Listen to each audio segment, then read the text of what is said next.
ओडिशा से 2 करोड़ रुपए का गांजा मंगवाकर गुड़गांव के गांव दौलताबाद कुनी में छिपाने वाले आरोपी को पुलिस ने 6 महीने बाद गिरफ्तार कर लिया है। पुलिस ने आरोपी को उसके गांव से काबू करने के बाद अदालत में पेश कर दिया है। अब आरोपी से पूछताछ चल रही है। प्रारंभिक जांच में सामने आया है कि आरोपी ने उड़ीसा से ये गांजा खरीदा था और मुनाफा कमाने के लिए इसे दौलताबाद कुनी गाँव में छिपाया था। जिस मकान में ये गांजा छिपाया गया था उसे आरोपी ने कुछ समय पहले ही खरीदा था। फिलहाल आरोपी को गांजा बेचने वालों की गिरफ्तारी के लिए पुलिस टीमें उड़ीसा में दबिश दे रही हैं।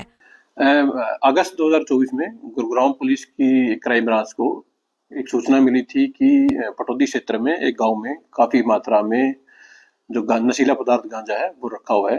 तो जिस सीक्रेट इंफॉर्मेशन को पुलिस के द्वारा क्रॉस वेरीफाई करते हुए और पटौदी क्षेत्र के उस गांव में जाकर के दौलताबाद क्षेत्र का गांव था कुनी, वहां जाकर के क्राइम ब्रांच की पुलिस टीम के द्वारा चेक किया गया तो वहां स्पॉट से करीब 762 किलो गांजा गुरुग्राम पुलिस के द्वारा बरामद किया गया था। जो बरामद गांजा था उसकी वैल्यू मार्केट के हिसाब से करीब 2 करोड़ रुपए उस समय पर आंकी गई थी, जिसको जब बाद में वो लोग अलग अलग तरीके से मार्केट में बेचते हैं तो उसकी वैल्यू और भी ज्यादा काफी गुना बढ़ जाती है। तो इसी में गुरुग्राम पुलिस की क्राइम ब्रांच की टीमें लगी हुई थी, तो अलग अलग टीमों के द्वारा भी इसमें कार्रवाई की जा रही थी। तो इसमें कल 12 फरवरी 2025 को क्राइम ब्रांच मानेसर और क्राइम ब्रांच सिकंदरपुर की टीम के द्वारा ज्वाइंट एक कार्रवाई करते हुए एक आरोपी को पुलिस के द्वारा गिरफ्तार किया गया है। गिरफ्तार जो आरोपी है उस पर पहले ही गुरुग्राम पुलिस के द्वारा 20,000 रुपए का जो इनाम था वो डिक्लेयर किया गया था। अरेस्ट जो आरोपी किया गया उसकी पहचान देशराज के रूप में हुई है और जो कि गांव कुनी दौलताबाद गुरुग्राम का रहने वाला है। गांजे 700 किलो जो गांजा उससे क्या लेन देन है?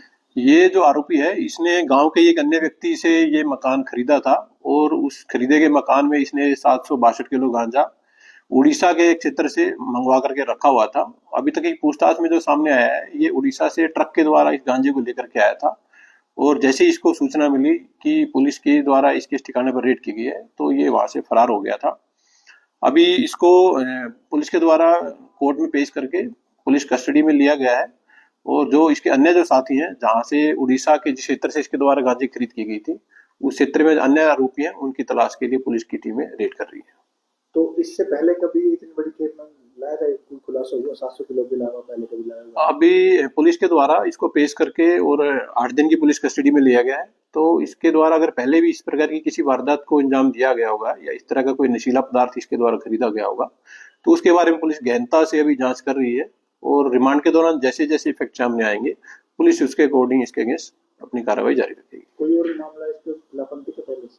अभी तक की जांच में कोई इस तरह का मामला इसके खिलाफ नहीं पाया गया है और अगर कोई मामला पुलिस इंटरोगेशन के दौरान सामने आता है तो उस मामले में भी इसको नियमानुसार गिरफ्तार करके हम आगामी कार्रवाई करेंगे। तो छिपा कहाँ जाके था 6 महीने से गायब था? आरोपी द्वारा बताया गया है कि अभी तक वो पिछले काफी समय से अलग अलग ठिकानों पर छुपता रहा है और अलग अलग शहरों में वो इस दौरान रहा है और बाकी इंटरोगेशन के दौरान जो भी हम इसके फरार होने की जो जगह थी उनके बारे में भी इससे पता करेंगे और उनकी निशानदेही करके जो फर्दर जो इन्वेस्टिगेशन है उसमें चालू रहेगी। तो ये गांजा जो था 700 किलो ये टुकड़ों में अलग अलग जगह पे देने वाला है, तो कोई खुलासा है किसके? इसमें अभी आरोपी से पूछताछ की जा रही है तो उसके द्वारा फिलहाल ये बताया जा रहा है कि उसके द्वारा अलग अलग लोगों को बेचने के लिए गांजा उड़ीसा से लाया गया था और जिन भी लोगों की इस मामले में संलिप्तता सामने आएगी पुलिस उन सबको गिरफ्तार करके उनके खिलाफ सख्त से सख्त कार्रवाई करेगी। आपको बता दें कि अगस्त 2024 के पहले सप्ताह में गुड़गांव पुलिस ने सूचना के आधार पर एक रेड की थी। इस रेड के दौरान गुड़गांव पुलिस ने दौलताबाद कुनी गांव के एक मकान में 750 किलो से ज्यादा का गांजा बरामद किया था, जिसकी बाजार में कीमत 2 करोड़ से अधिक बताई जा रही थी। इस मामले में पुलिस ने जांच करते हुए आरोपी की गिरफ्तारी का प्रयास किया, लेकिन आरोपी की गिरफ्तारी नहीं हो पाई थी, जिस पर उसकी गिरफ्तारी के लिए पुलिस ने उस पर 20,000 का इनाम घोषित किया था। अब पुलिस ने सूचना के आधार पर कार्रवाई करते हुए इस आरोपी को भी काबू किया है। Bureau report, Punjab Kesari TV.